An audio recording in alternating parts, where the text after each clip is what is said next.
Let's enjoy a short and simple English story. The rain fell hard that night. Lynn stood alone at the bus stop.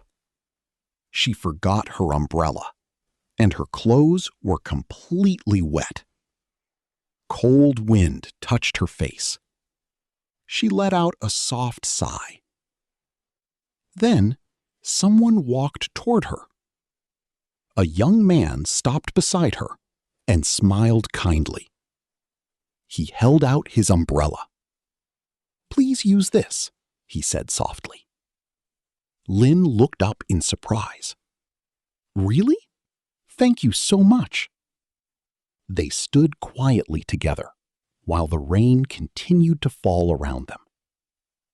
For the first time that day, Lynn smiled. When the bus finally arrived, she promised to return the umbrella someday. But as she rode away into the rainy night, she realized she would never forget his simple act of kindness. And that was today's little story.